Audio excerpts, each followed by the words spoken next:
Então, boa tarde.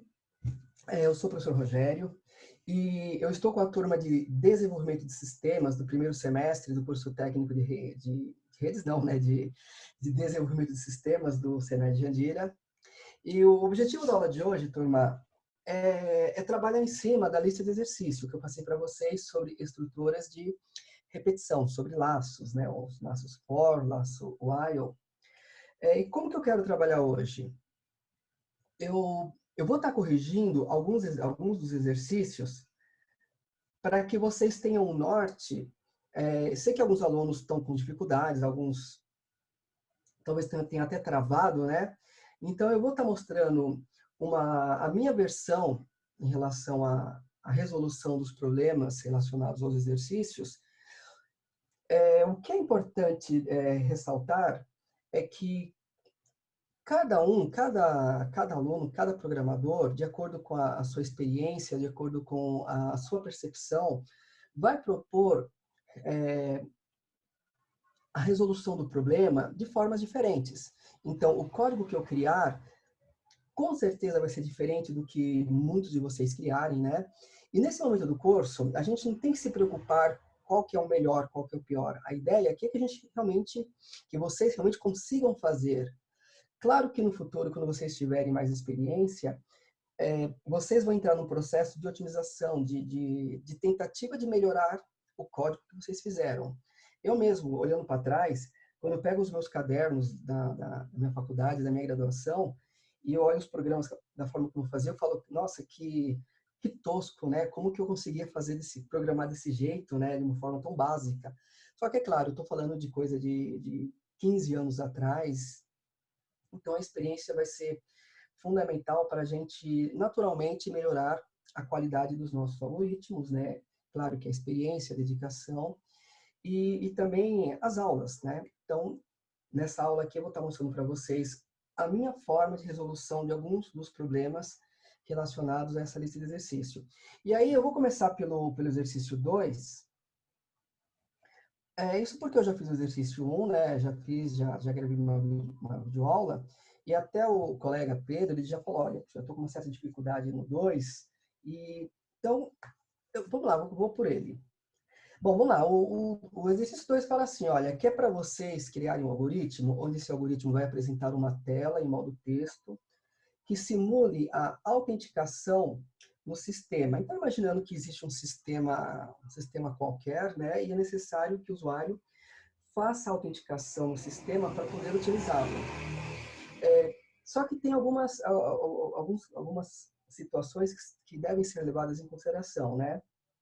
Bom, o sistema deverá apresentar uma tela solicitando o login e a senha do usuário. Se o usuário informar seus dados corretamente, uma mensagem de boas-vindas deverá ser exibida. E caso contrário, caso o usuário ele não consiga se logar corretamente, este terá somente 3 possibilidades, né? Ele poderá errar somente 3 vezes. A partir do terceiro erro, uma mensagem na tela informando que ele não conseguiu se autenticar no sistema. Bom, primeira coisa, isso aqui é só um exercício, tá? Isso aqui não é um sistema de autenticação realmente que seja válido, que seja profissional, porque um sistema de autenticação, ele requer que as informações estejam armazenadas em um banco de dados, informações referentes a usuários e senhas, né? As senhas, por segurança, ficam criptografadas. Então, aqui é simplesmente um exercício para vocês treinarem as estruturas de repetição. Então, vamos lá? Então, eu vou mostrar para vocês a minha solução. Uma das minhas soluções, porque, na verdade, eu fiz várias soluções, né? Eu fiz várias soluções para esse tipo de problema. E aí, eu vou pegar uma que eu achei legal, que eu acho que, para quem está começando, é mais interessante, e eu vou estar passando para vocês. Então, deixa eu só me achar aqui.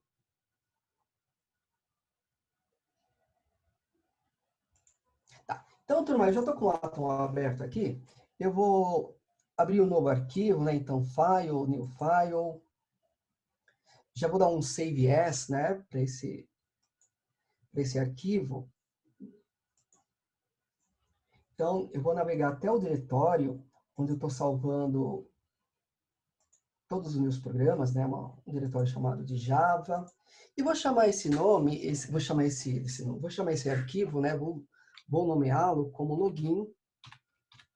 Vou chamar de login só, login.java. Enter. Então, a gente já sabe que o mesmo nome do arquivo tem que ser o mesmo nome da classe, né?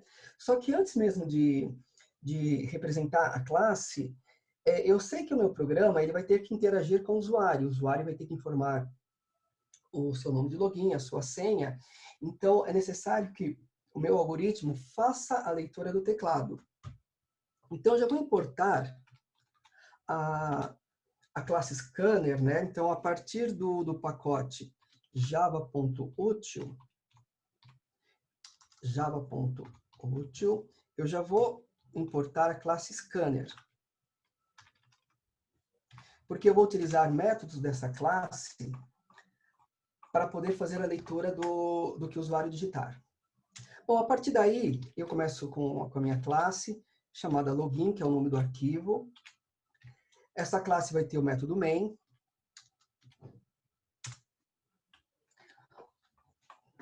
Ok.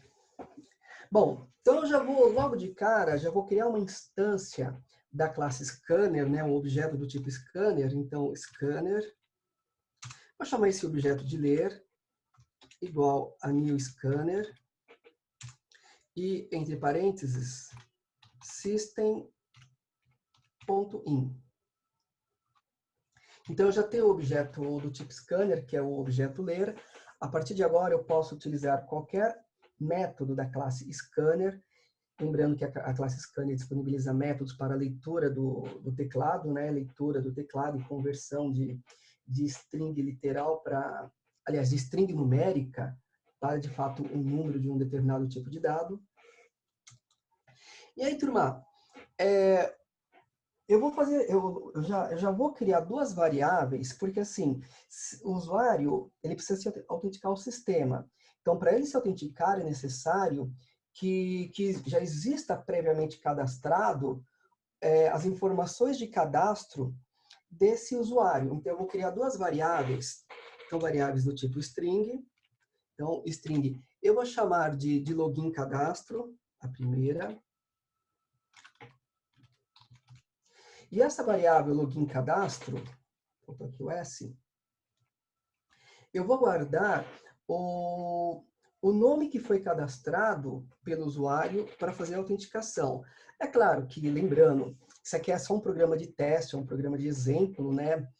Quando, sendo um sistema real, verdadeiro, né? Essa informação normalmente fica em banco de dados, né? Ou, no mínimo, persistido, né, gravado num arquivo em disco, e aqui vai ficar numa variável porque é só um programa de teste.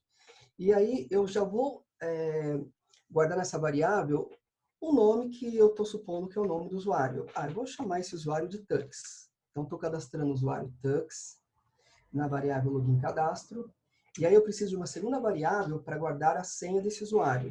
Então, eu vou criar uma variável também do tipo string, vou chamar de senha cadastro, ou senha cadastrada, e já vou imaginar uma senha que esse usuário cadastrou. Então, 1, 2, 3. Então, coisa bem simples, né? Só um programinha de teste. A partir daí, turma, é necessário que na tela, quando esse programa for executado, na tela tem que aparecer o texto, né? Solicitando tanto o nome do usuário quanto a sua senha.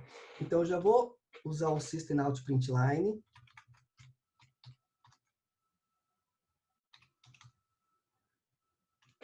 Ou simplesmente System Out Print, né? E já vou mandar uma mensagem na tela. Então, vou escrever na tela assim, ó, contra barra N para pular uma linha. E vou perguntar o nome do usuário. 2 pontos. Uma vez que apareceu na tela a mensagem usuário, esse usuário vai digitar o nome dele, né, o nome cadastrado no sistema, e é necessário fazer uma leitura dessa informação. Então, eu vou criar uma outra variável chamada de login, do tipo string, string login, e essa variável ela vai receber, a partir do objeto ler, o que retornar da chamada do método next. Então, o método next, que é o método da classe scanner, ele vai ler a primeira palavra que o usuário digitar. Então, ler.next, ok. Na sequência, eu vou repetir tudo isso daqui, eu vou até copiar e colar para facilitar um pouquinho, só que agora, para solicitar que o usuário informe a sua senha. Então, Ctrl+C, Ctrl+V. Então, system.out.println, senha, primeiro usuário, depois a sua senha. Aí eu vou criar uma outra variável do tipo string chamada de senha. Pronto. A gente pode fazer até um teste inicial, uma coisa que eu acho legal, eu recomendo vocês.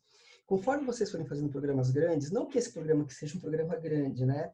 Mas é uma boa prática é a gente ir testando aos poucos. Então, eu fiz uma parte do programa, eu vou lá no terminal e já vou testá-lo. Então, Java C chama login.java.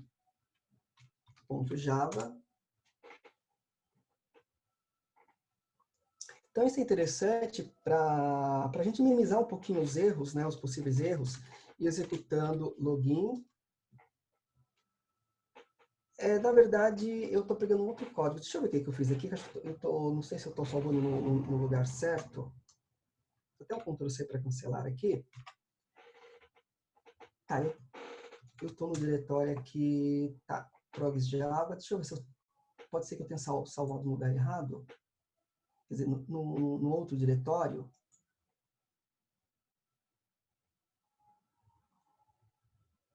Ah, tá, eu salvei, tá, no anterior. Então eu faço assim, não tem problema. Só vou voltar aqui o nível.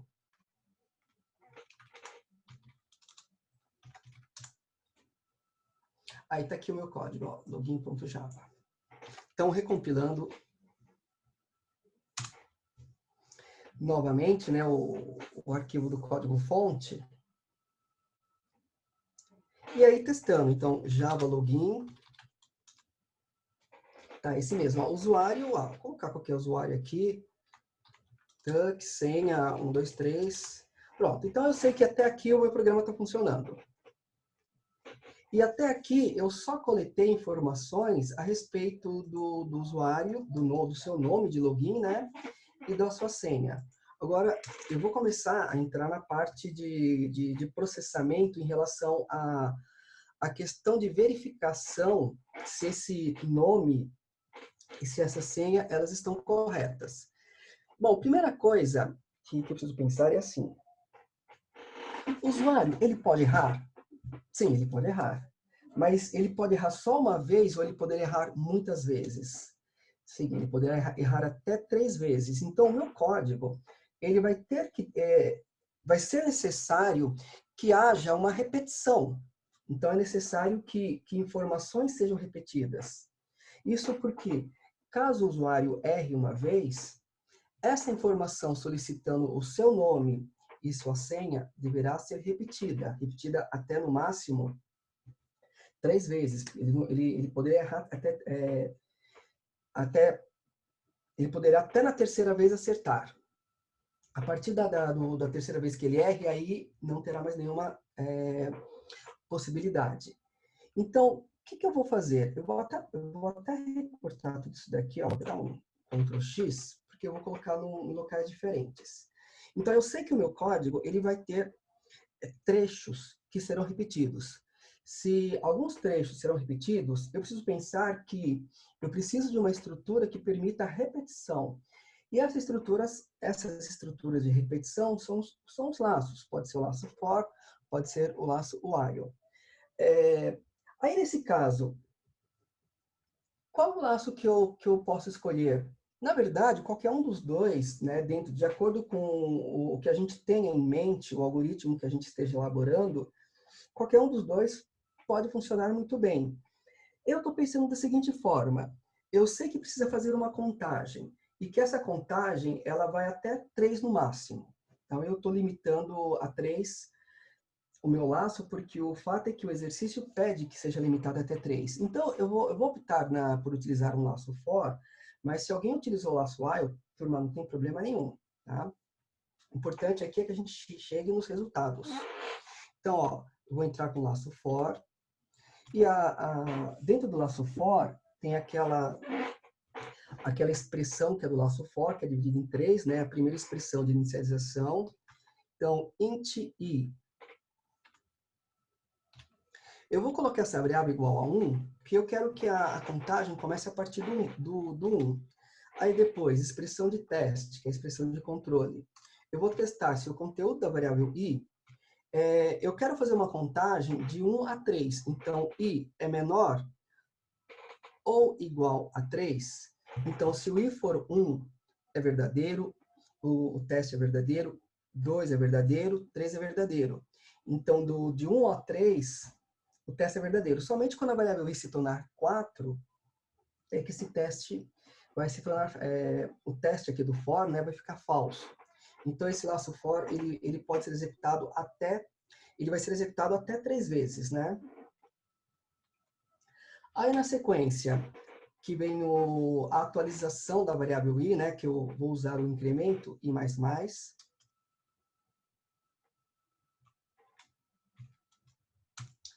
Pronto. Aí, aquelas linhas que eu já tinha feito,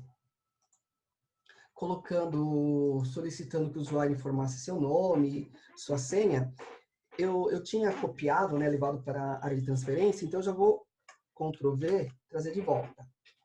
Trazer de volta e colocar dentro do laço, porque caso o usuário erre seu nome do usuário e sua senha, vai ser necessário repetir essas mensagens na tela.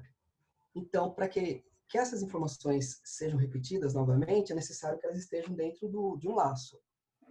Então, a primeira parte está aqui, turma. O usuário vai informar o seu nome, vai informar a sua senha, e como está dentro de um laço, caso ele erre, vai repetir novamente essas informações. Agora, o que o algoritmo vai ter que fazer? Ele precisa testar se as informações de login e senha estão corretas. E para fazer esse teste, nós utilizamos uma estrutura de decisão, que é o if. Então, eu já escrevo aqui, ó, if. E na expressão do teste do if, eu vou fazer uma comparação se o conteúdo da variável login cadastrado é igual ao conteúdo da variável login. Só lembrando, como essas variáveis são do tipo string, eu não posso utilizar os operadores relacionais. No caso, a comparação de igualdade entre strings é utilizado pelo método equals. Então, vou escrever aqui, ó, a minha variável de login cadastrado.equals. Então, o login cadastrado.equals é igual ao conteúdo da variável login. Então, essa aqui é uma das condições para que o usuário possa se autenticar no sistema. Porém, são duas condições. O usuário precisa digitar o seu nome de usuário correto e precisa digitar a sua senha de forma correta. Então, são duas condições. É necessário que uma e a outra condição seja verdadeira. Então, eu vou utilizar o operador lógico e. Então, vão ter dois testes. E para poder conectar esses dois testes, eu preciso utilizar um operador lógico, que poderia ser o e, poderia ser o ou. Só que nesse caso, como para que a autenticação seja possível, seja válida, é necessário que o teste referente ao login e o teste referente à sua senha sejam verdadeiros. Então, é um e o outro teste verdadeiro para que a expressão como um todo torne-se verdadeira. Certo. Então, do outro lado, outro teste. Outro teste é senha cadastrada .equals. A senha cadastrada .equals é igual ao conteúdo da variável senha. Então, eu estou comparando duas strings, né? E assim ficou a expressão de teste do if, né? Dessa estrutura de decisão. Login cadastrado.equals é igual a login, ou seja, o conteúdo da variável login cadastrado é igual ao conteúdo da variável login, e, ao mesmo tempo, a senha cadastrada é igual à senha que o usuário digitou. Turma, se tudo isso for verdadeiro, se todo esse teste for verdadeiro, vai ser executado o bloco do if. Lembrando que o bloco do if ele é só executado, né, quando a expressão de teste é verdadeira. E se todo esse teste, se toda essa expressão for verdadeira, significa que o usuário digitou o seu login, tanto o seu login quanto a sua senha, de forma correta. Dessa forma, o algoritmo fala assim, olha, então tem que ser exibida uma mensagem na tela, né? Então, system out println, dando boas-vindas a esse usuário. Então, system out println, e uma mensagem de boas-vindas. Vou colocar uma mensagem simples, contrabarrando para pular uma linha. Opa, já mensagem que falta 10 minutos. Então, uma mensagem aqui de boas-vindas. Bem simples. Contrabarra N. Seja, ou boa tarde. Tá, boa tarde. E concateno com o conteúdo da variável login. Agora, se porventura esse teste for falso, se porventura essa expressão de teste for falsa, significa que o usuário errou e errou dentro de uma tentativa de 3 possíveis, né? Então, eu vou para o else. Então, se ele não acertou o seu nome do usuário e sua senha, então, o que eu vou fazer aqui dentro do bloco do else? Bom, primeiramente, eu vou... Deixa eu ver aqui o que eu estou fazendo aqui.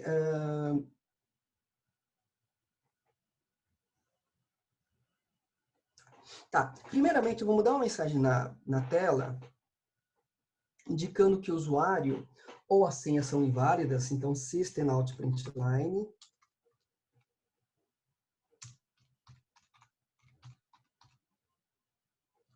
Uma mensagem na tela indicando que, ou contrabarra N para pular uma linha, né? Usuário ou senha inválida. Então, ele precisa ser orientado sobre isso. E aí, na sequência, eu vou estar indicando para ele a quantidade de tentativas que ainda faltam. Então, restam... Aí, turma, vou concatenar agora, estou saindo do texto, né? E vou concatenar com uma continha. Essa conta é a quantidade de tentativas que o usuário tem disponível, menos o conteúdo da variável i. Então, se a gente for voltar aqui no início do for, a variável i, ela começou com 1. Então, 3 menos 1, 2.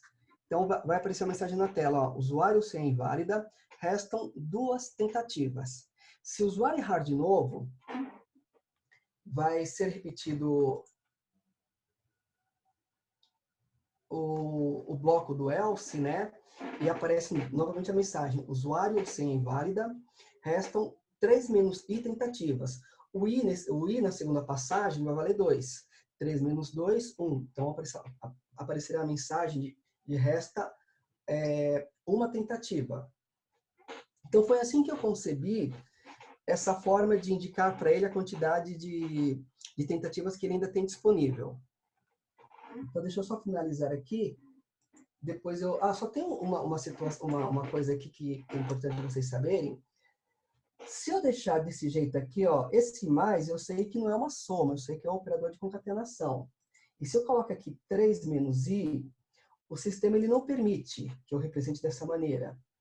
Então, eu só posso representar isso se estiver entre parênteses. Então, eu vou criar aqui, ó, parênteses. Pronto, assim o sistema deixa. Então, dentro dessa concatenação, eu não estou apenas concatenando com o conteúdo de uma variável, eu estou concatenando com uma operação aritmética. E o sistema, o printline, ele não permite que eu concatene com uma continha, tá? Com uma operação aritmética, a não ser que ela esteja entre parênteses, que é o que eu fiz agora. Então, agora, assim ele permite. E vou concatenar novamente com um texto, né, com uma frase que é tentativas.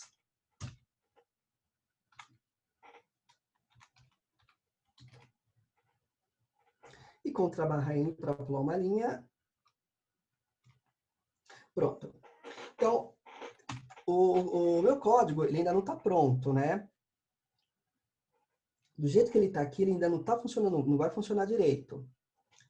É necessário, ainda é necessário uma coisinha a mais, porque eu quero que, ao final, se atingir o máximo de 3 tentativas, eu quero que indique uma mensagem, apareça uma mensagem na tela, indicando para o usuário que o número de tentativas foi excedido. Então, como que eu vou fazer isso? Ainda dentro do bloco do else, eu vou criar um novo if. Então, olha que legal. É uma estrutura de decisão dentro de uma outra estrutura de decisão.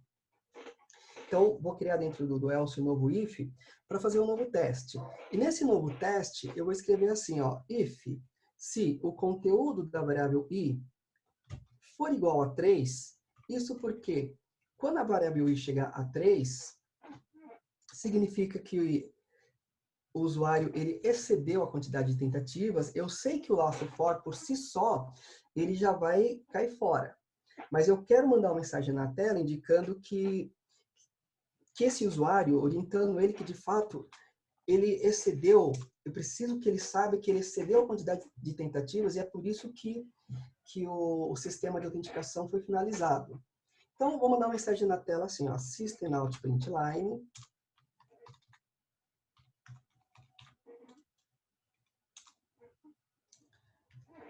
system.out.println, opa, entre parênteses aqui, contra-barra N para pular uma linha. Eu vou escrever assim, ó, excedido o número de tentativas.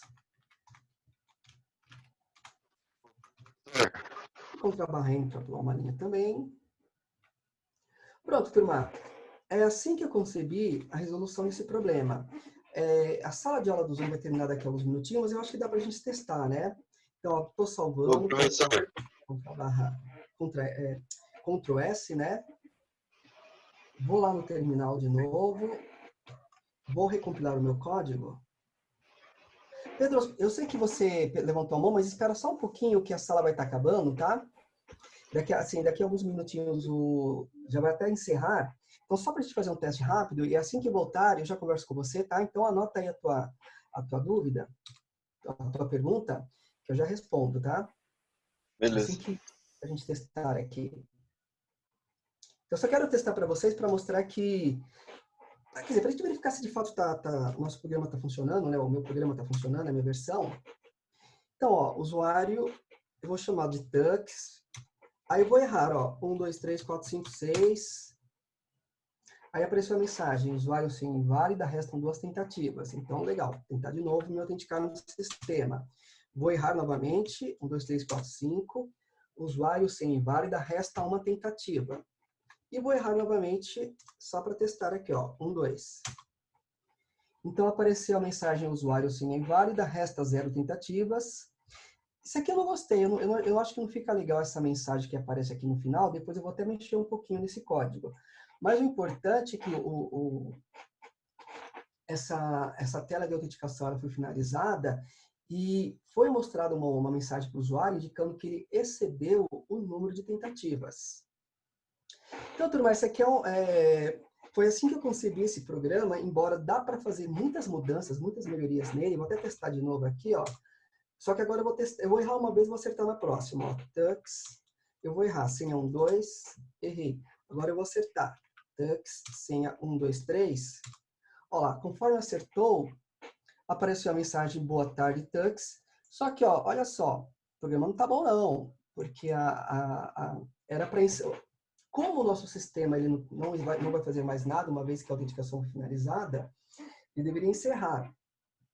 Só que apareceu novamente aqui a solicitação que o usuário informe as suas credenciais de acesso. Então, esse programa, ele precisa ser melhorado, ele ainda não está 100%, tá?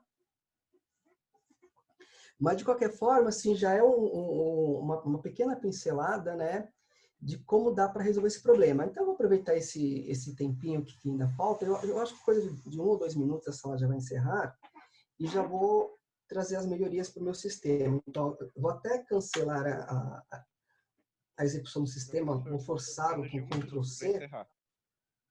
Já vai encerrar agora? Já.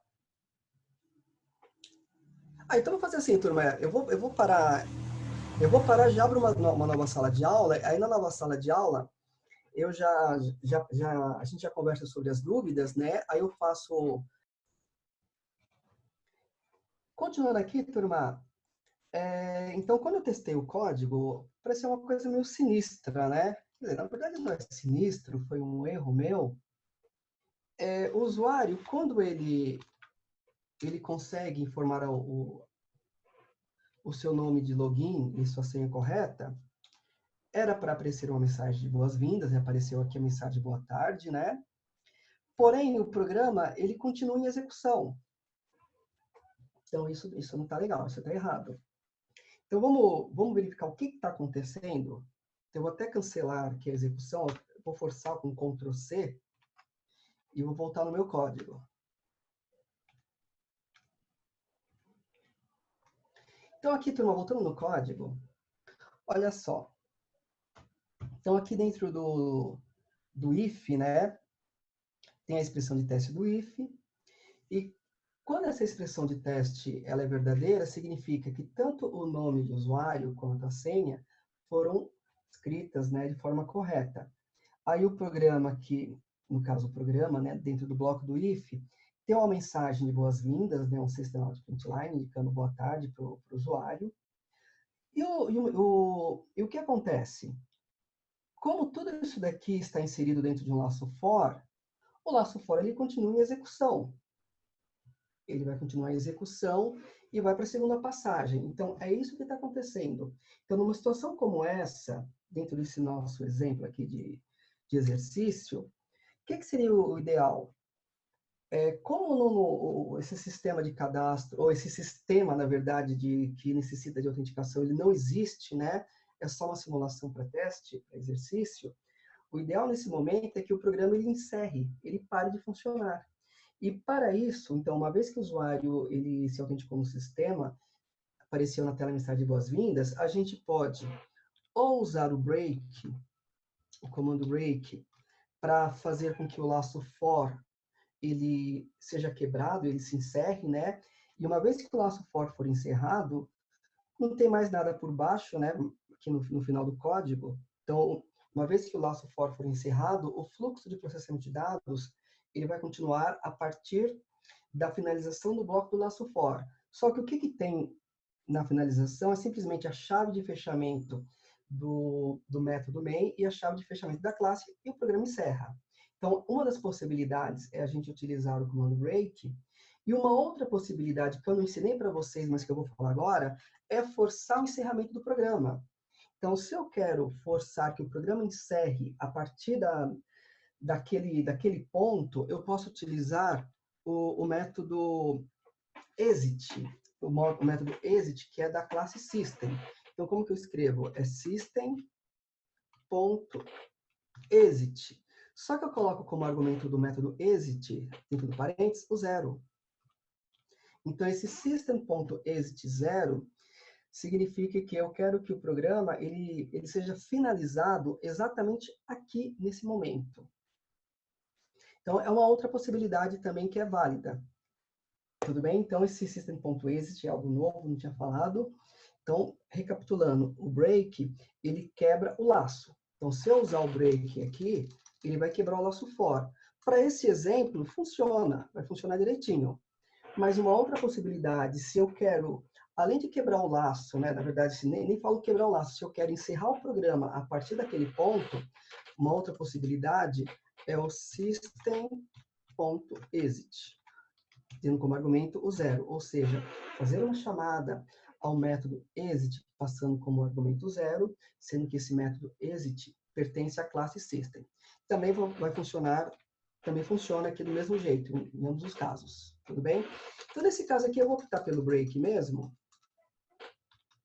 e aí eu uso o system exit em outra situação. Então, o break aqui, ele já resolve ou a questão da finalização do código, né? Uma vez que, no caso, a finalização do laço for, né? Que, por sua vez, vai culminar na finalização do código, uma vez que o usuário se autenticou corretamente no sistema. E outra coisa que eu queria mudar é o seguinte. Aproveitando que eu ensinei para vocês já o system.exit, eu vou só mudar a ordem. Então, aqui no else, o bloco do if ele é executado quando o usuário ele informa corretamente, né, o seu usuário e sua senha,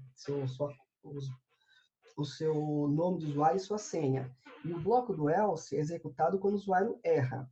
E quando o usuário erra, aparece uma mensagem na tela informando que seu usuário ou senha estão inválidas e a quantidade de tentativas. E caso a quantidade de tentativas seja igual a 3, se for a terceira tentativa, vai ser executado aqui o bloco desse if, só informando que a quantidade de tentativas foram excedidas. Eu só vou fazer uma coisinha aqui, eu vou mudar só a ordem. Então, esse if, que ele está depois do system.out.println, com a mensagem de usuário ser inválida, eu só vou colocar antes. Então, depois do else, como primeira instrução, eu vou colocar para testar se a quantidade de senhas foi excedida. Se for verdade, aliás, a quantidade de senha foi excedida, né? A quantidade de tentativas foi excedida, né? Ou seja, se já chegou na terceira tentativa. Se isso for verdadeiro, aparece a mensagem na tela, né? De foi excedido o número de tentativas. Aí eu vou colocar na sequência o que eu ensinei para vocês agora, uma chamada ao system.exit, colocando como argumento o 0. De tal forma que, se a quantidade de tentativas foi excedida, após a terceira tentativa, ou quando chegou na terceira tentativa e o usuário ainda assim errou, aparece a mensagem na tela que foi excedido o número de tentativas e o system.exit, como argumento 0, já vai imediatamente finalizar o código, finalizar o programa, de tal forma que não vai nem aparecer novamente a mensagem na tela de senha inválida, resta 0 tentativas, né? Eu acho que particularmente eu acho que fica estranho dessa forma. Mas, turma, isso não é obrigatório, isso é uma questão muito mais de ponto de vista. Então, dentro do meu ponto de vista, eu acho que fica mais legal desse jeito. Cada um tem uma opinião, né? E o exercício ele não leva em consideração esses detalhes aqui. Então, para mim é só um detalhe que eu estou querendo alterar. Então, estou salvando e vamos testar de novo para ver? Então, primeiro eu vou estar recompilando o código.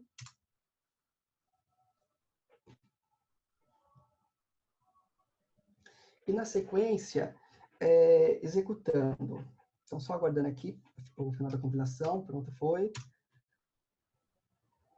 Olha, então, eu vou fazer um teste bem rápido, contemplando várias possibilidades. Primeiro eu vou errar todas, ó, tucks, 1, 2, usuário sem inválida, restam 2 tentativas, tucks, sem errada, vou até repetir as senhas, tanto faz, né?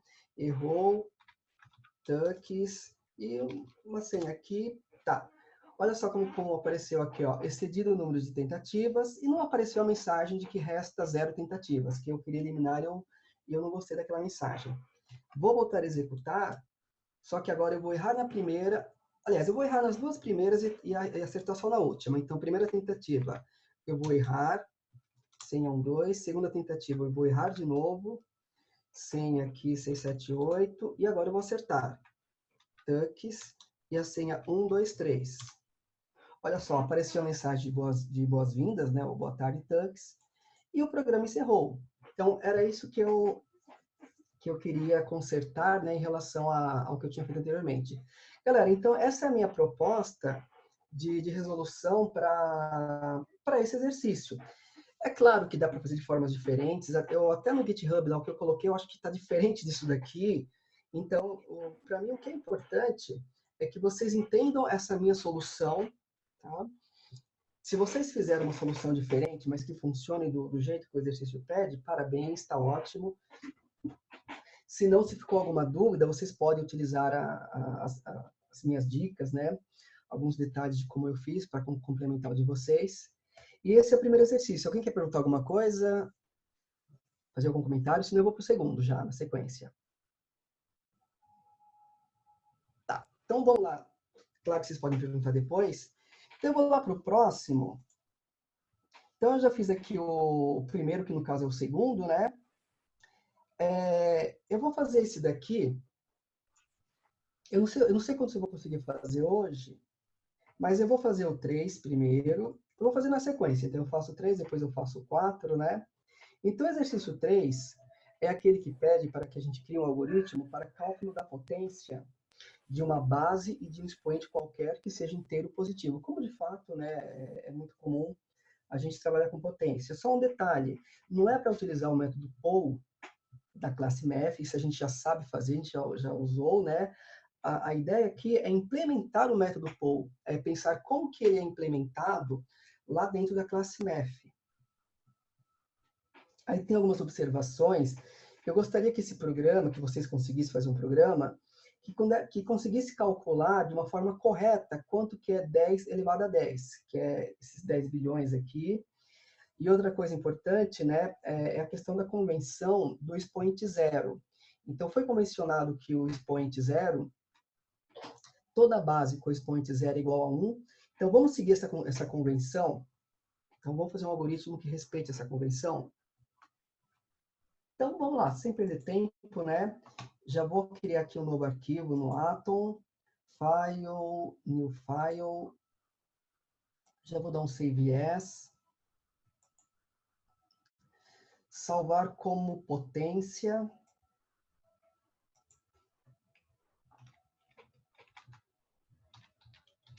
Potência.java. E aí, turma, é aquele esquema. A gente precisa conversar com o usuário. Então, eu vou até fazer assim para facilitar para mim. Eu já vou copiar uma parte aqui, ó, do código anterior, só para adiantar. Então, essa linha de import aqui precisa dela.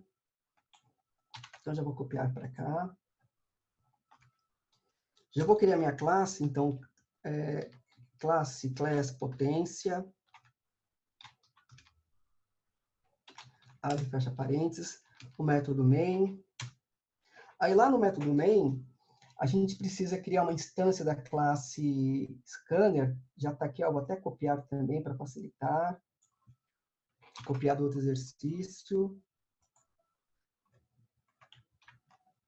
E aí, o que é necessário agora? Então, a gente precisa solicitar que o usuário ele informe o valor para a potência, aliás, os valores para o cálculo da potência. Esses valores é a base e o expoente a ser utilizado. Então, vamos lá, já vou criar aqui uma variável. Aliás, primeiro mandar uma mensagem na tela, né? System out println, ou só o system out print. E vou solicitar que o usuário ele informe qual que é o valor da base. Aí é necessário ler essa informação. Então, eu já vou criar uma variável do tipo int. Essa variável vai receber o quê? O que o usuário indicar como sendo a base para o cálculo da potência. Esse valor é um valor numérico, né, o valor inteiro, conforme o exercício especifica. Então, a variável do tipo int, desculpa, eu vou chamar ela de base, acabei não colocando o nome. E a partir do objeto ler, eu vou usar o método nextInt.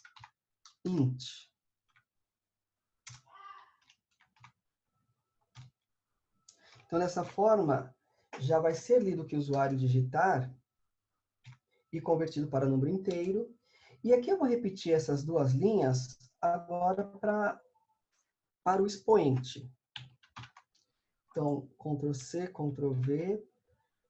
Então, System.out.println, agora eu quero que o usuário informe qual que é o expoente. E vou criar uma variável também chamada de expoente. Então, int expoente,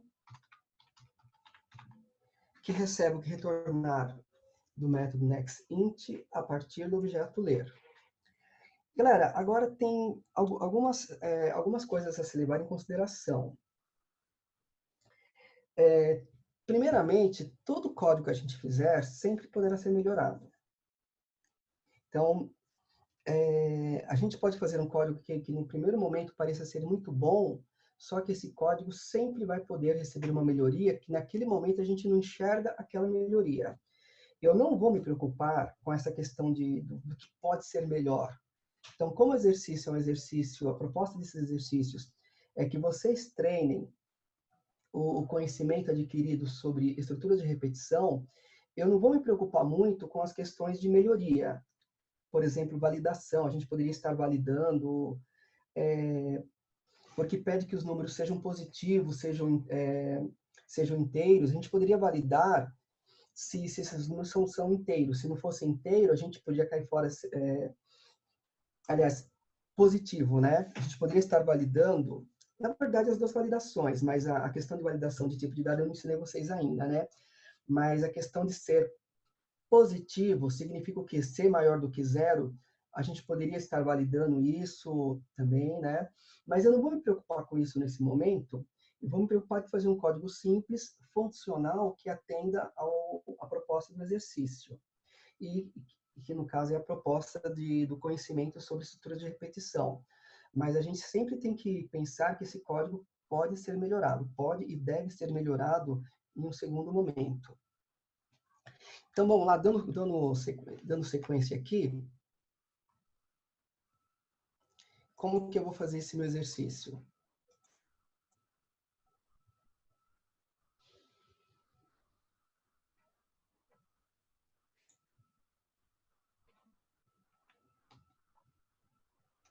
Bom, uma vez que eu já sei o valor da base e do expoente que o usuário quer utilizar, eu preciso de uma variável que vai ser a variável que vai conter o resultado da potência. Então, eu vou criar uma variável chamada de potência. Então, a princípio, eu vou criar tudo como sendo int, né? Então, int potência. E essa variável, ela vai armazenar o resultado final do cálculo da potência, né? Da base multiplicada por ela mesma, tantas vezes for o valor do expoente. Então, só que já vou atribuir essa variável com 1. Isso é interessante porque a gente tem que lembrar que, como o exercício fala, foi convencionado que todo número elevado ao expoente zero é igual a 1. Então, se porventura o usuário colocar o expoente como sendo zero, o valor de retorno, né, o que vai retornar a respeito da operação, que vai estar na variável potência, já vai estar como valor 1. E na sequência, eu vou entrar no laço for. No laço for, onde, na expressão de laço for, eu vou iniciar a variável i, então, int i, vou inicializá-la com 0. A outra coisa também que a gente tem que lembrar é por que eu estou utilizando o laço? Quando nós falamos em potência, nós falamos de um número, que é o valor da base, que vai ser multiplicado por ele várias vezes. Então, existe o quê? Uma repetição de multiplicação. Se existe repetição de multiplicação, a gente está falando o quê? Repetição de código. Repetição de código significa que algum trecho de código tem que estar escrito dentro de um laço. Pode ser o laço for, pode ser o laço while. Eu preferi usar o laço for porque, se a gente for analisar quantas vezes esse laço vai ser repetido, a gente sabe de antemão? Na minha visão, sim, porque o cálculo da potência não é a multiplicação de um número por ele mesmo, a quantidade de vezes que for o expoente. Então, o que delimita a quantidade de repetições vai ser o valor do expoente. Então, nesse caso aqui, eu prefiro utilizar o laço for, porque eu sei de antemão a quantidade de repetições que será feita. Quem está delimitando essa quantidade de repetições é o valor do expoente. Então, na expressão de teste, eu vou fazer assim, ó, eu vou comparar a variável i, que é a variável que starta, que representa o início da quantidade de repetições, eu vou compará-la com o conteúdo da variável expoente. Sendo que, se a variável i, ela delimita, ela informa, né, o limite inferior da quantidade de repetições, a variável expoente, nesse exemplo aqui, nesse algoritmo, ela delimita o máximo, a quantidade máxima de vezes que a repetição vai ser executada, que é o conceito de potência, né? A multiplicação da base por ela mesma, a quantidade de vezes que for o valor do expoente. Então, eu comparo o conteúdo da variável i com o valor do expoente. E a última expressão, que é a expressão de incremento, eu preciso incrementar a variável i, porque ela começa com 0, depois ela precisa ir para 1, para 2, para 3, até o limite do expoente. Então, eu vou usar o operador de incremento, i++, para atualizar esta variável. Aí, turma, dentro do bloco do laço for, Pedro, você quer perguntar alguma coisa? Então, é que eu não entendi ali, eu não sei se você colocou errado ou se foi alguma coisa que eu não prestei atenção, mas depois do potência igual a 1, aí ponto e vírgula 1. Espera um pouquinho, só que eu não estou escutando, eu não escutei direito por causa da minha caixinha, que meu micro é tudo coisa antiga aqui, né? Você pode perguntar novamente, por favor?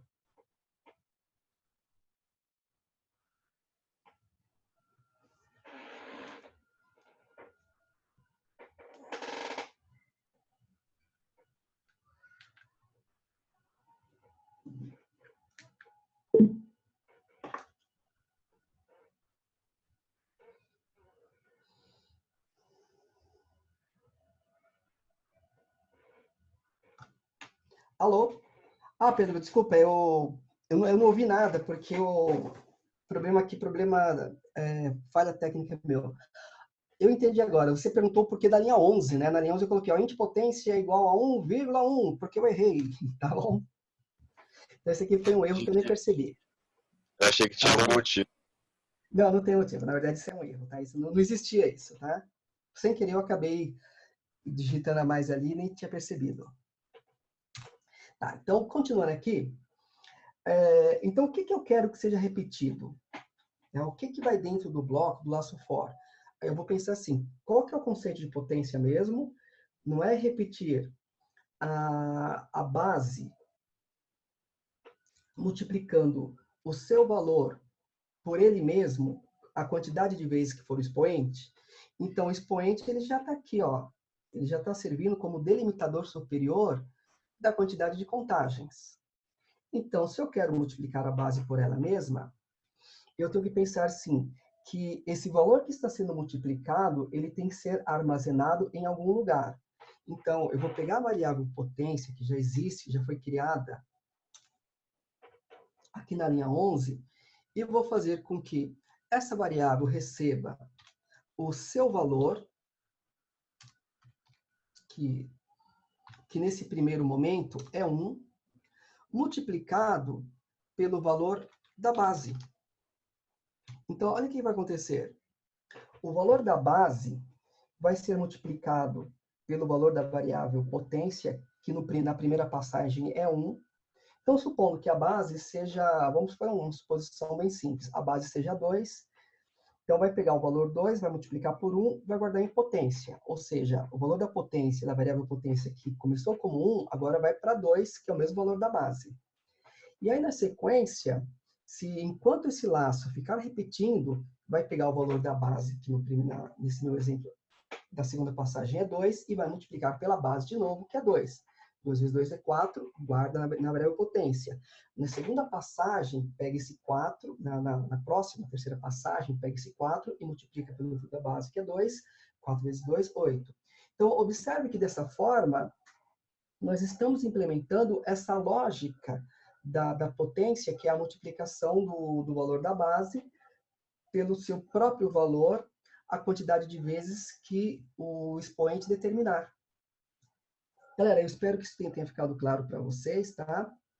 E aí, uma vez que esse laço for finalizado, nós já vamos ter, de fato, na variável potência, o valor da potência calculada. Agora, daí para frente, é só exibir na tela.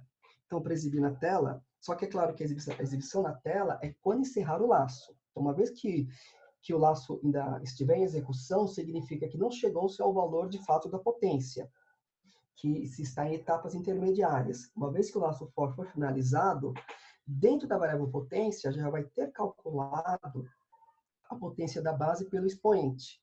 Daí para frente, é só mandar para a tela, né, o System Out Print Line.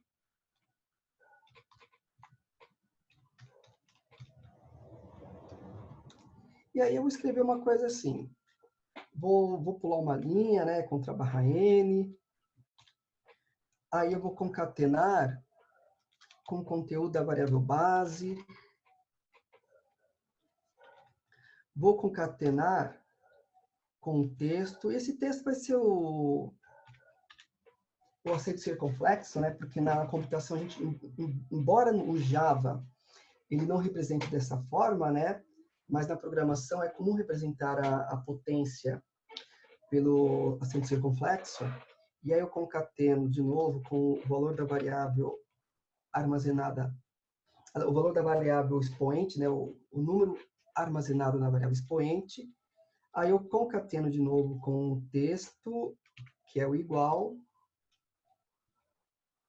E concateno mais uma vez com o conteúdo da variável potência. Porque é lá que está o resultado calculado da potência. Vamos testar, turma, então? Ver se eu não cometi nenhum equívoco. Então, estou salvando, Ctrl S. Vou voltar lá no terminal. Só confirmando aqui. Aqui o meu arquivo fonte está aqui, ó, potência.java. Então, vou compilar Java. Opa, indicação de 10 minutos para finalizar essa segunda parte da aula, né? Java, potência. Não é Java, é Java C, né? Java C. Opa, deixa eu fechar isso aqui também. Java C, potência.java.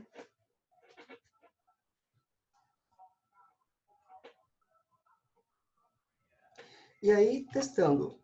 Java, potência. Então, vou testar aqui, ó, por exemplo, base 2. Expoente 10. Isso aqui tem que dar 2 elevado a 10 é 1024. Olha lá, 2 elevado a 10, 1024, então tá certinho, turma. Então, fazendo um novo teste aqui rapidinho. Base 2, expoente 11. Então, isso aqui tem que dar 2048, tá certinho. Agora, eu vou fazer um teste de acordo com o exercício. Pronto, chegou o caminhão de ovos aqui, perto de casa, e ele costuma parar aqui na frente, mas vamos lá, paciência. Então, aqui no exercício, ele fala assim, olha, o nosso algoritmo ele tem que testar 10 elevado a 10 e tem que dar esse valor aqui, ó, 1000, milhão, bilhão, 10 bilhões. Então, vamos verificar se do jeito que tá, vai funcionar? Então, base 10, expoente 10.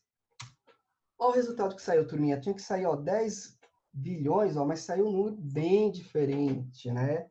Então, significa o quê? Que do jeito que o algoritmo foi feito, ele não está respeitando essa situação. E eu já falo por quê. A questão é a limitação do tipo de dado int. Então, o tipo de dado int, ele só consegue armazenar 32 bits. Então, para a gente conseguir valores maiores, nós temos que ir para um tipo de dado maior que o int, que no caso é o long. Então, o que a gente pode fazer? Essa variável potência aqui, que é a variável que armazena o resultado final, vamos colocá-la como long.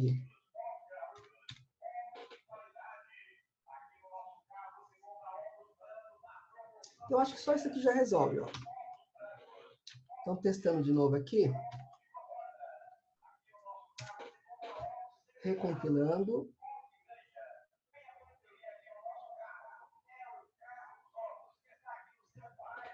E testando de novo. Então, base 10, expoente 10. Olha lá, turma, agora sim, ó, agora saiu aqueles 10 milhões conforme o exercício pedia, tá? Então, é só um detalhe que eu fiz questão de colocar mais, para forçar vocês a pensarem, né, em trabalhar mais com tipos de dados diferentes do que a gente tem utilizado até agora. Bom, turma, então, se alguém tiver alguma dúvida, pode perguntar, tá? Não quiser perguntar agora, pode perguntar depois também, porque aí eu vou para o próximo exercício. Então, eu vou fazer a minha ideia, deixa eu ver, dá para fazer mais um, mais dois. Vamos ver o que está faltando aqui. Ó, eu vou fazer agora o 4. Então, eu vou fazer na sequência, eu vou fazer o 4 e o 5. E também vou fazer aqui esse daqui, o 6. Então, hoje eu vou fazer o 4, o 5 e o 6. Tudo bem? Pode ser assim ou vocês querem, ou tem preferência por um outro? Dentro daqueles que eu passei para vocês fazerem. Não, beleza. Tá bom. Alô? Não, beleza, tá bom. Pode ser assim? Tá. Então, o nosso tempo está acabando já. Vamos fazer assim, turma, então? Eu vou parar a gravação. E aí, deixa eu parar aqui agora.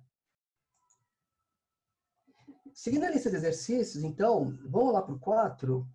Então, aqui no 4, fala assim, ó, deve-se implementar um algoritmo, elaborar um algoritmo que calcule e mostre o número de Euler, que é o E, a constante E, 2,71, a partir de um valor inicial positivo, tem que ser positivo, que o usuário informar. E tem aqui a fórmula para calcular essa constante E, né? Então, o E é igual um valor que é elevado a x, sendo que esse x é o número que o usuário digitar, e esse valor, que é a base, é 1 mais 1 sobre o número que o usuário digitar. Então, na verdade, nós temos uma potência, né? Base expoente, sendo que a base é uma pequena expressão aritmética.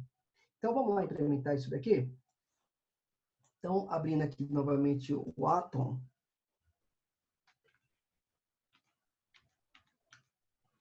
Pronto, aqui na tela do Atom, então, File, New File. Já vou dar um Save As. Salvar aqui nesse diretório. Vou chamar de Euler.java. E a minha classe. Só que antes disso, né?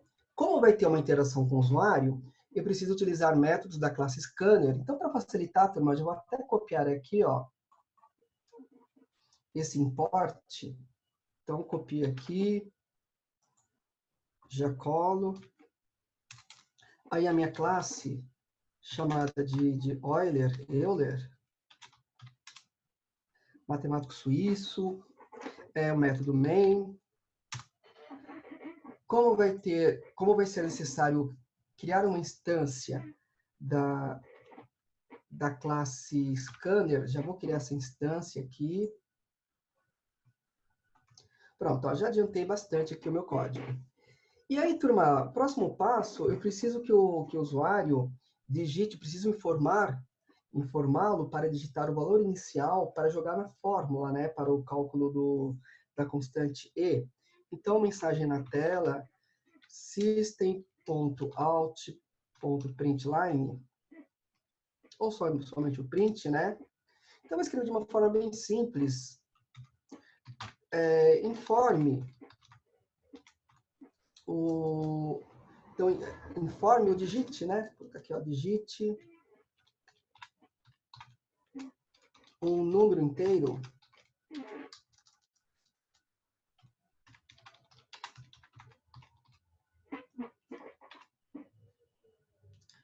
vou colocar só assim, digite o número inteiro.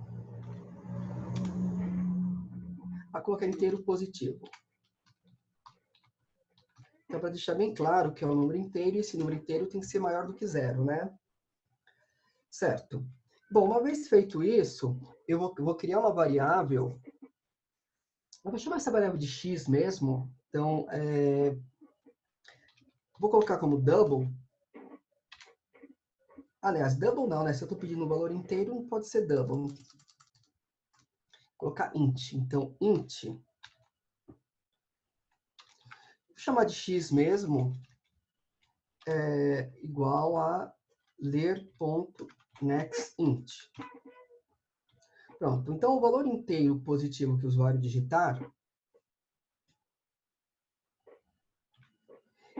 ele vai estar dentro da variável x. Eu só quero tirar uma dúvida aqui sobre o exercício, o que ele está falando. Ó, algoritmo inicial.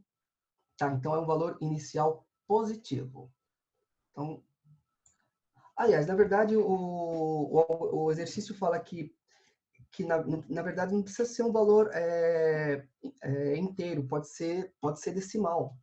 Tá? O que deixa claro que é a partir de um valor inicial que tem que ser positivo. Ó, o valor inicial positivo. E esse positivo não necessariamente é do tipo int. Tá? Então, eu vou fazer até uma mudança para seguir o esquema do exercício. Então, simplesmente digite um número inteiro. Não precisa ser, aliás, não precisa ser inteiro, um número positivo. E dentre os positivos, pode ser tanto inteiro quanto decimal. Então, eu vou até mudar essa variável de int para double, porque o exercício permite isso. E o método aqui, eu tinha até escrito errado, né? Não é mais o nextInt, é o nextDouble. Pronto, então, eu só fiz adequações conforme o exercício solicita. Então, isso aqui é muito importante, pensando que vocês, quando vocês forem programadores, vocês vão receber uma ordem de serviço, um projeto, enfim, alguma solicitação a respeito das características do sistema que vocês vão ter que desenvolver. Então, é muito importante que o sistema saia de acordo, né, em conformidade com o projeto, com a documentação. Então, daí essa importância de a gente ler direitinho aquilo que é solicitado para conseguir implementar. Bom, ok. Então, a partir de agora, eu já tenho o valor que o usuário digitou. Então, o que eu tenho que fazer simplesmente é implementar aquela fórmula por meio de um processamento matemático. Então, eu vou criar uma variável do tipo double, já que tudo aqui é double, né? Chamada de e. E aí, turma, se a gente voltar aqui na fórmula para o cálculo da constante e, o que nós temos aqui? Ó? Nós temos uma potência. Então, é a base, entre parênteses está a base, e o x é o expoente, sendo que o x, né, esse valor que é uma incógnita, né, que é uma variável, ele também está dentro da base, também faz parte da base também, sendo o denominador aqui dessa fração, né? Então, como nós temos uma potência, a gente pode utilizar o método poll da classe math, né, para facilitar para a gente. Então, vou fazer assim, ó. Então, ele recebe o quê? Math.poll. E aí, esse método, ele sempre recebe como argumento duas informações. A primeira informação é o valor da base e a segunda informação é o valor do expoente. Então, a base é aquela que na fórmula está aqui, ó, dentro do parênteses. Então, como que é? É 1 mais. E a fração, né, que a fração é 1 dividido por x, sendo que esse x aqui é essa variável x. Então, aqui é a base que está sendo passado para o método poll da classe math. Só que, além da base, o método poll, ele também necessita que seja passado o expoente. E o expoente nada mais é do que essa variável x. Pronto, ó, assim a gente está implementando esse processamento matemático.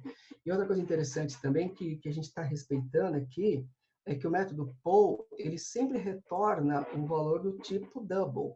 Então, essa variável e, que está recebendo o retorno do método poll, ela já é do tipo double, então está tudo certinho aqui.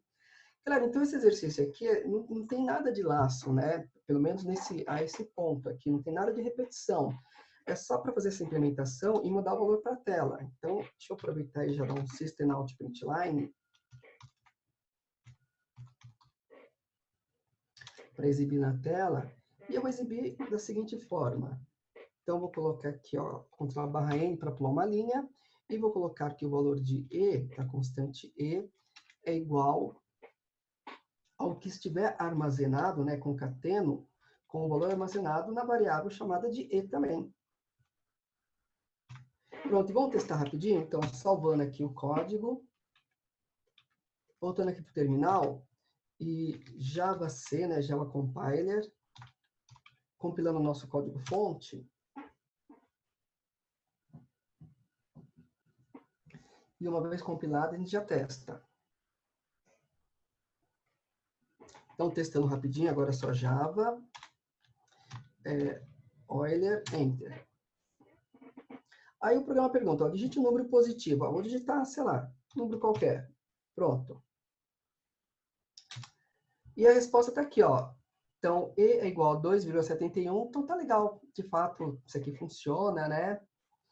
Uma coisa que a gente poderia fazer uma pequena melhoria, e é algo que dá para fazer rapidinho, é que do jeito que esse código está feito, ele não está validando se o valor for negativo. E a gente poderia fazer uma pequena validação muito rápida, muito simples, para que, se caso o usuário digitar um valor inválido, porque que nesse caso, como eu estou solicitando que o valor seja positivo, caso o usuário digite um valor negativo, o nosso código vai estar aceitando. Então, a gente poderia fazer uma pequena validação para que, se o usuário digitar um valor negativo, simplesmente o programa informa para ele que o valor é inválido e encerre. Então, fazendo isso de uma forma bem rápida, bem simples.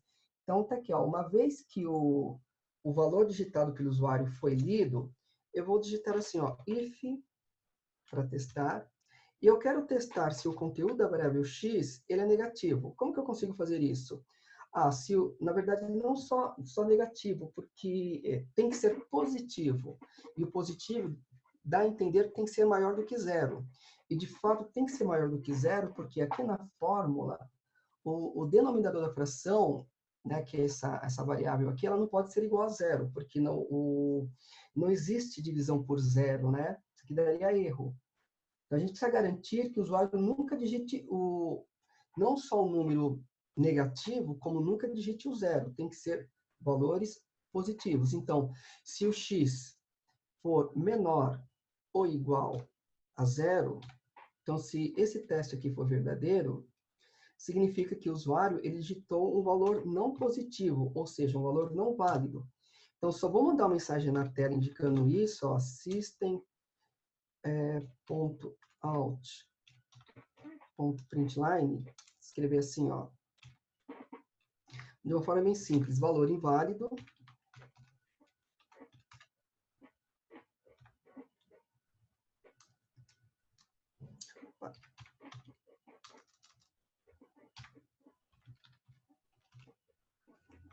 e aí eu vou forçar o programa a ser encerrado imediatamente a partir desse ponto. E para isso é uma chamada ao método exit, né, da classe system, passando como argumento o zero. Então, system.exit.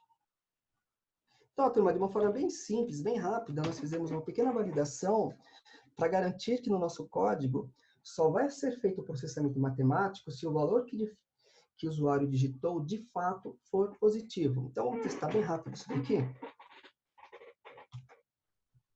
Ó, de novo, recompilando o código.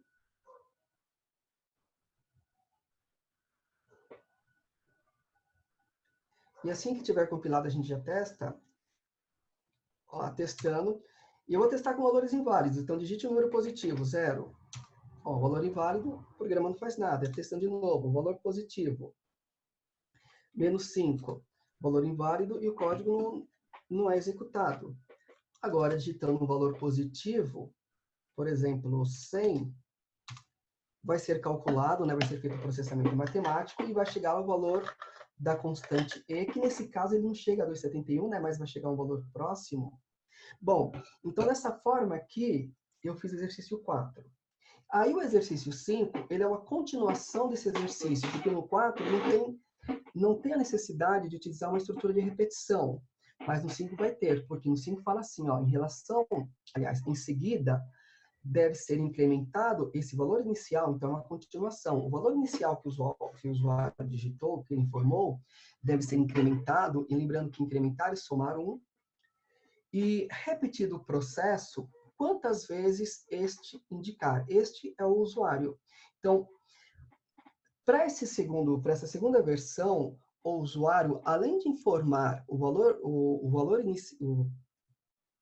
valor para determinar a constante E, né, ele vai ter que informar a quantidade de repetições que deve ocorrer, né? Então, quando fala aqui repete o processo quantas vezes o usuário indicar. Então, a interação com o usuário deve ocorrer em 2 vezes. Então, o que eu vou fazer aqui para facilitar? Voltando aqui no Atom, eu já vou dar um save as, eu vou chamar esse programa aqui, eu vou usá-lo como base, então um save as, chamando como Euler 2, caso versão 2. E aqui na minha classe, eu vou chamar de Euler 2. Agora, a partir de agora, turma, eu vou só implementar as novidades, né, as melhorias, a evolução, só vou evoluir o meu código conforme a solicitação do exercício seguinte. Então, no exercício seguinte, ele fala assim, que além do usuário ele informar o número positivo, ele vai ter que informar a quantidade de repetições que deve ocorrer, sendo que essas repetições elas não vão ocorrer repetindo sempre o valor inicial, porque aquele valor inicial ele vai ser sempre incrementado. Então, primeiramente, eu já vou mandar uma segunda mensagem. Depois que apareceu a primeira mensagem na tela aqui, e que o usuário digitou o número positivo para jogar na fórmula da constante E, eu vou fazer uma nova interação. Então, system.out.println,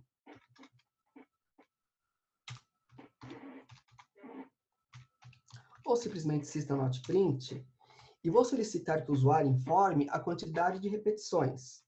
Então, /n para pular uma linha e perguntando quantidade de repetições.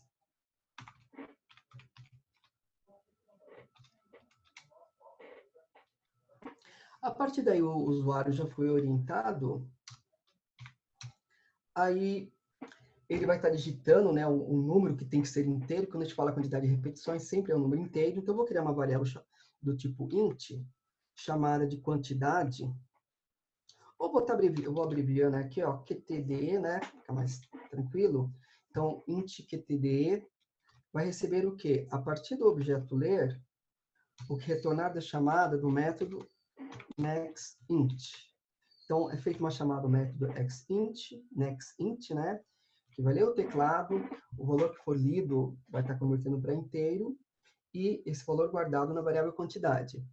E agora, turma, a gente precisa repetir todo esse processamento aqui, ó,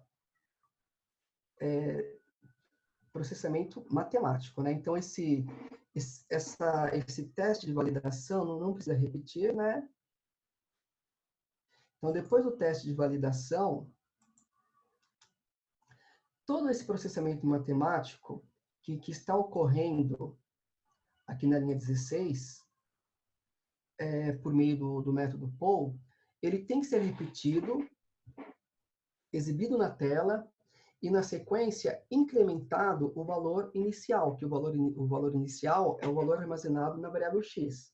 Então, se esse trecho de código tem que ser repetido, nós temos que utilizar uma estrutura de repetição. Aí pensando, eu sei a quantidade de repetições que vai ser feita? Se eu souber, é mais recomendado utilizar o laço for. Se eu não souber, é mais adequado utilizar o laço while. Embora a gente consegue sempre adaptar, né, o uso de um para o outro. Nesse caso aqui, como eu sei a quantidade sim, porque é o valor que o usuário está determinando aqui, né, para repetições, eu vou usar o laço for. Então, já vou colocar aqui, ó, for. Na expressão do laço for, como expressão de inicialização, int i igual a 0. E aí, na expressão de teste, o que determina a quantidade de repetições é o valor que o usuário digitou, que está na variável quantidade, né? Então, conteúdo da variável i menor que QTDE, quantidade.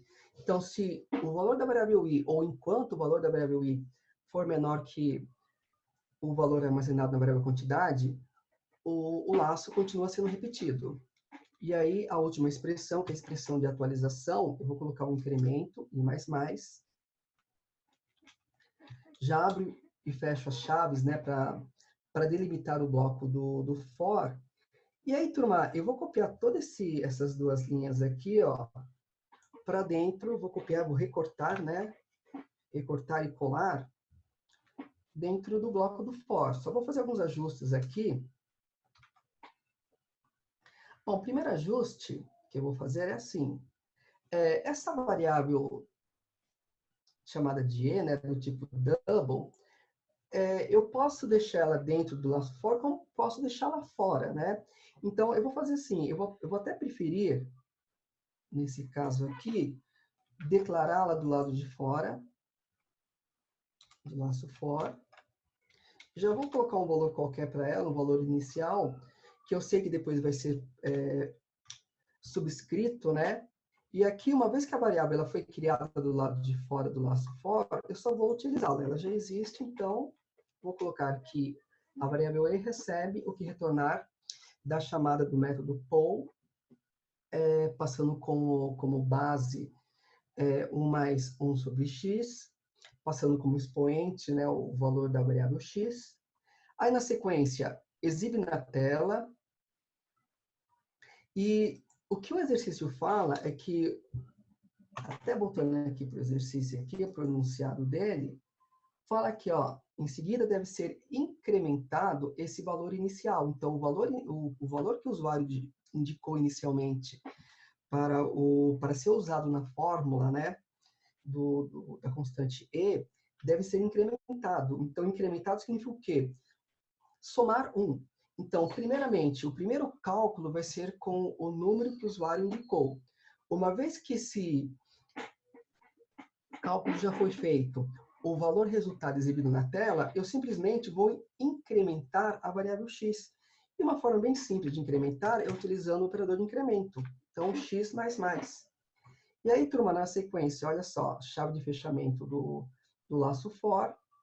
E aí, incrementa a variável i, testa de novo, sendo verdadeiro, executa todas as instruções do bloco do laço for. Então, dessa forma, eu consigo resolver o exercício, né, a continuação do exercício, que pede, né, para incrementar, uma vez que usou essa variável inicial, o seu valor seja incrementado, e aí depois vai repetindo a quantidade de vezes que o usuário indicar.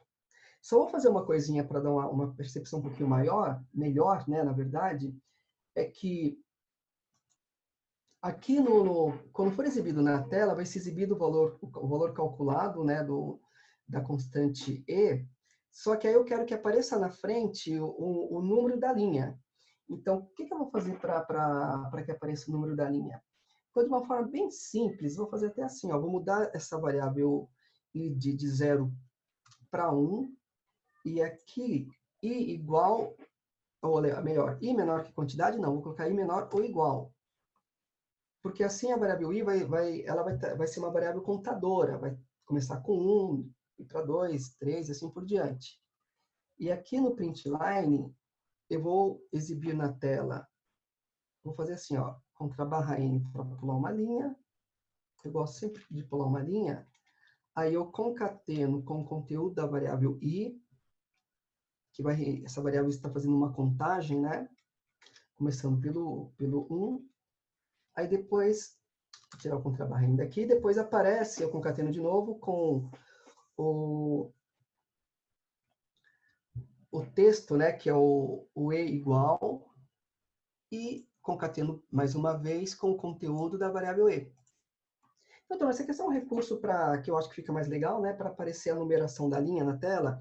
Então, vamos testar lá, salvando aqui o código, voltando aqui para o terminal, recompilando, javac Euler 2.java. Então, vamos ver se eu não cometi nenhum erro, né, naquilo que eu queria, na minha proposta. Tá, uma vez compilado, testando, Java Euler 2, Enter. Então, tem que ocorrer duas interações.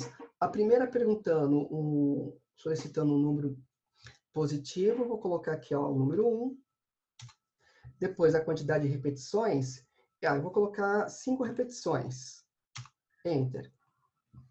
Só para dar uma melhoradinha aqui, né, no espaçamento, então apareceu aqui ó, 1, o número da linha, né, linha 1, linha 2, linha 3, linha 4, linha 5, do jeito que eu queria. Só não ficou bonito, né, por causa do espaçamento, esteticamente falando.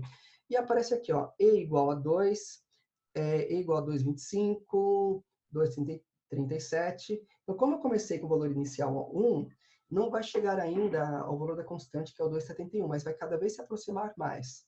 Eu vou só fazer uma correçãozinha para ficar, dar um efeito melhor, né? Então, eu vou colocar aqui, ó, um ponto contra a barra T para dar uma tabulação, um espaçamento maior. E vou compilar e testar de novo.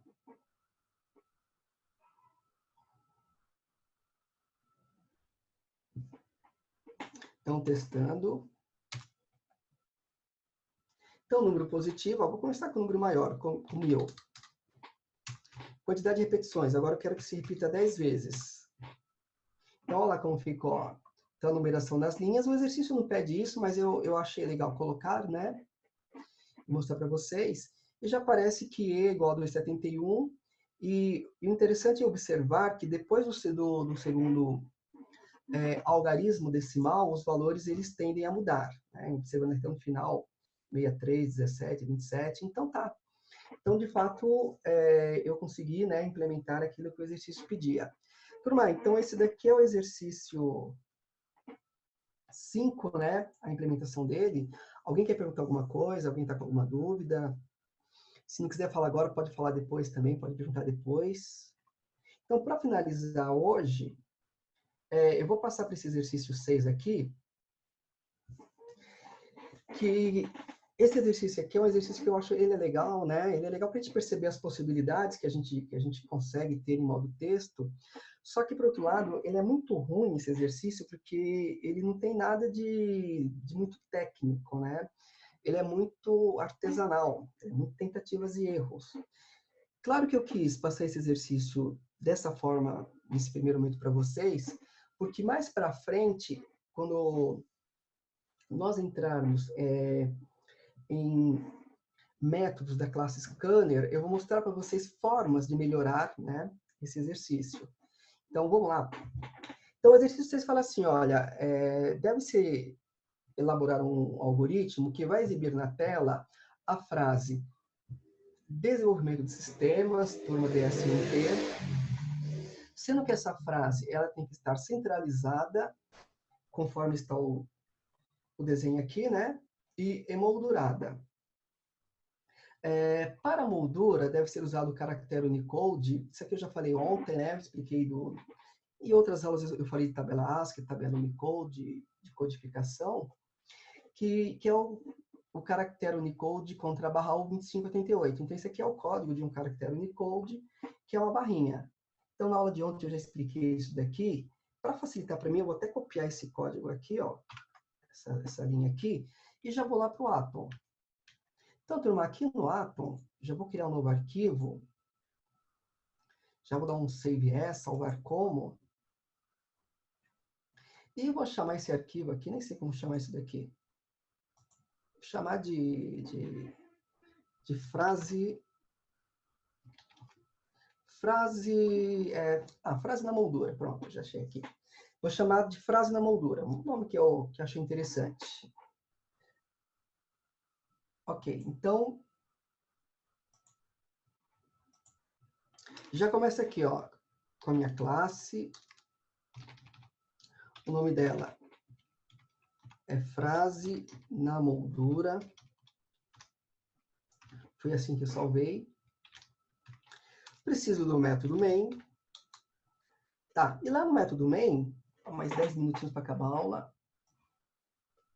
Lá no método main,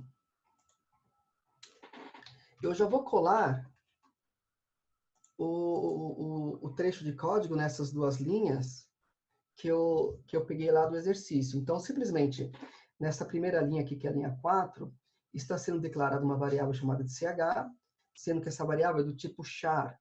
O tipo char é um tipo primitivo, e eu já estou atribuindo para essa variável esse caractere que é aquela barrinha. E aí, um exemplo, né, de exibição na tela com systemout.println. E do jeito que está aqui, turma, ao ser executado esse código, simplesmente vai aparecer na tela uma barrinha, só que a gente quer mais do que isso, né? A gente quer criar uma moldura para dentro colocar uma frase. Então, o que eu vou fazer? Eu preciso repetir esse systemout.println, na verdade nem vai ser println, vou colocar só print. Uma quantidade de vezes, uma série de vezes, de tal forma que eu crie na tela a parte de cima da moldura.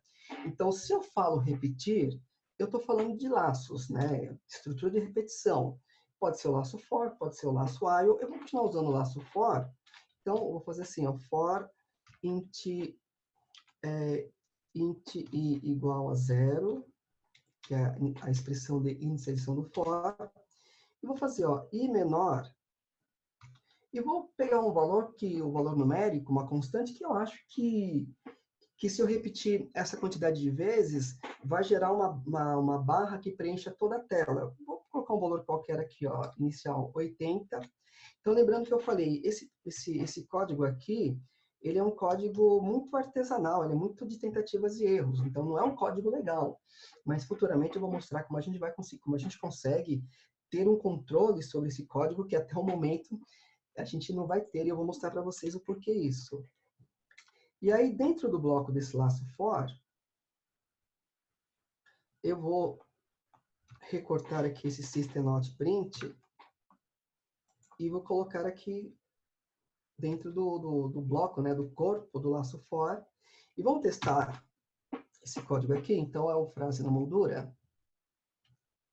Então, voltando aqui para o terminal, então vou compilar.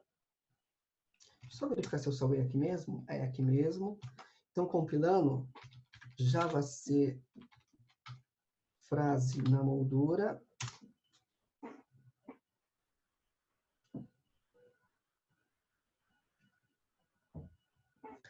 E executando Java frase na moldura.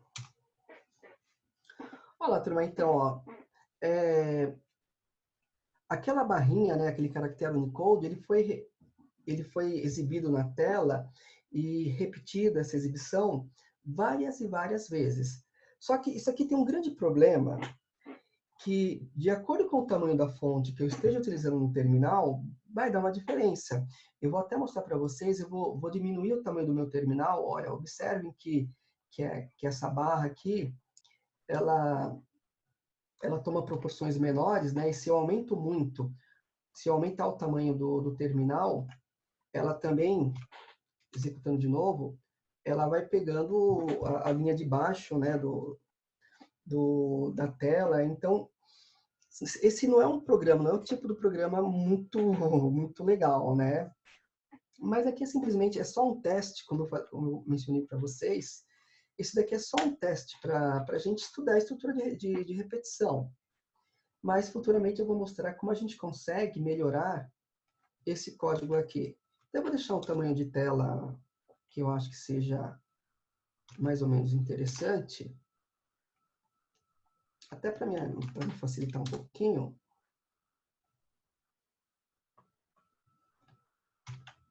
Deixa eu ver como ficou. Tá, ficou assim, eu vou até diminuir um pouquinho. Então, ao invés de 80, eu vou colocar 75. Então, conforme eu falei, esse aqui é um programa que não ficou muito legal, né? Não é muito legal no sentido de implementação, mas é um programa para a gente ficar testando estrutura de repetição. Aliás, eu precisava até recompilar, né? Eu fiz uma alteração e não recompilei. O legal é que futuramente eu vou mostrar para vocês como a gente consegue ter um controle maior, né, sobre essa moldura. Tá, então estou quase lá onde que eu quero. Deixa eu ver se diminui um pouquinho aqui.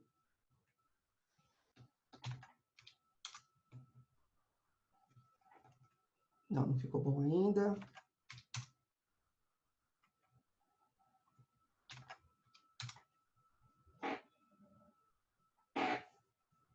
Vou aumentar só um pouquinho aqui. Talvez já resolva.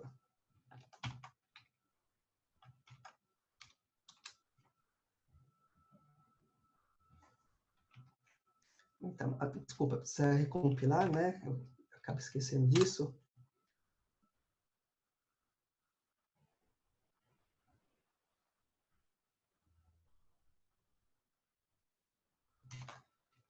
E vamos ver o resultado. Eu acho que já dá para trabalhar assim, né? Então, a parte de cima da moldura já está feita, né? Conforme solicita o exercício. E aí, na sequência, vem o quê? Vem a parte central com essa frase aqui, né? Que é o desenvolvimento de sistemas, turma DST1. Tá? E a ideia é que ela fique centralizada. Então, vou até copiar aqui, vou levar lá para o Atom. Então, olha só, nós utilizamos aqui um laço. Joia. Então, na finalização desse laço, eu já vou mandar uma mensagem na tela, system.out.println. Depois eu vejo se vai ser print ou println. E eu vou colocar o texto que eu quero que apareça na tela. Então, lembrando que conforme eu falei, esse código aqui é um código muito artesanal, né? Do jeito que a gente está, do jeito que vem a proposta, né? Opa, tem coisa errada aqui. Na verdade, o que está errado aqui é só uma questão de codificação das aspas. Que eu acabei copiando e colando caractere especial e dá uma diferença. Então, vou recompilar de novo o código. Daqui a pouco acaba o tempinho do Zoom, mas aí eu faço só mais uma para encerrar. Esqueci o ponto e vírgula no final. Mas eu crio mais uma classe só para a gente encerrar esse exercício aqui. E é rapidinho. Acho que agora vai.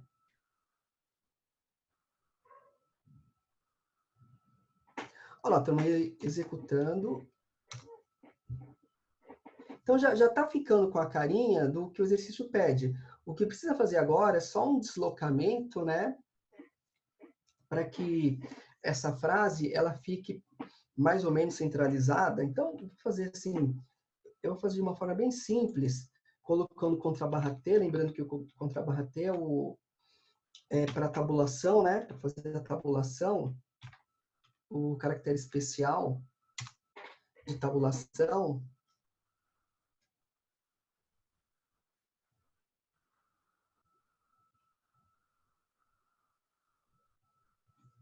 E aí, testando mais uma vez. Ó, então já tá bem mais próximo dentro do que é a proposta do exercício. O que está faltando aqui, eu vou até tirar um Ctrl+T para voltar um pouquinho o texto. Está faltando aqui colocar uma barra no final para fechar a moldura na parte central. E depois tem que repetir embaixo o mesmo código que gerou essa moldura na parte superior. Aqui.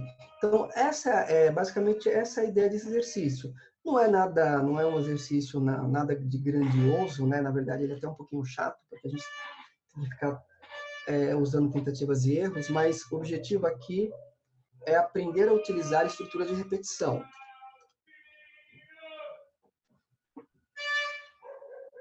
E aí, vou fazer assim, vou botar um Ctrl+T aqui, um Ctrl+T. E preciso repetir esse caractere. Então, eu vou até fazer assim, eu vou até concatenar com o caractere CH. E vamos ver o resultado disso daqui. Bom, então, enquanto foi criada uma nova sala pelo Zoom, né, enquanto eu criei uma nova sala, eu acabei finalizando o meu código, também ficou assim, ó. Então, assim, claro que olhando a tela, dá a impressão de que é algo grandioso, né, mas a gente vê que não, simplesmente deu um maior trabalho aqui, né, no sentido de tentativas e erros, não teve muita técnica, esse código foi bem artesanal, por sinal, né, mas ele é importante para a gente perceber algumas coisas que no futuro nós vamos melhorar. Primeiro, que nós não tivemos controle sobre o tamanho da fonte, então, embora tenha ficado tudo certinho, tudo ajustadinho aqui na tela, mas se eu aumentar ou diminuir o tamanho da fonte, já vai bagunçar tudo, então isso não é bom. Então, futuramente, eu vou mostrar para vocês como a gente consegue resolver essa questão quando nós entrarmos em métodos da classe Scanner. Aliás, métodos da classe String. Métodos da classe String. Outra coisa que não está legal aqui, se vocês observarem, aqui eu tenho o laço for, e na linha de baixo eu tenho um outro laço for, sendo que esses dois laços, eles têm a mesma instrução, né? Uma única instrução que é esse system.out.println ou print ch. Então, aqui nós temos dois laços, 3 linhas de código, né? E outras 3 linhas de código que estão se repetindo. Então, esse tipo de repetição, ele não é legal. Então, mais para frente, nas próximas aulas, quando nós entrarmos em métodos, eu vou mostrar para vocês que quando trechos de códigos se repetem, nós podemos criar um método e colocar nesse método esse trecho de código que se repete. E toda vez que nós quisermos utilizar esse trecho de código, ao invés de ficar repetindo ele dentro do nosso algoritmo, a gente faz uma chamada àquele método. Então, eu acho bem legal esse exercício para a gente ter essas percepções de como dá para melhorar muito esse código. Mas, por hoje, como o objetivo é apenas estudar estrutura de repetição, ele teve uma boa serventia, né? Ele foi muito útil. Mas muito do que tem nesse código precisa ser melhorado, e a gente vai fazer isso nas próximas aulas, tá? Então, dessa forma, eu vou estar parando por hoje a lista de exercícios, turma. Eu vou encerrar a gravação do áudio para ele não ficar muito extenso e a gente conversa um pouquinho.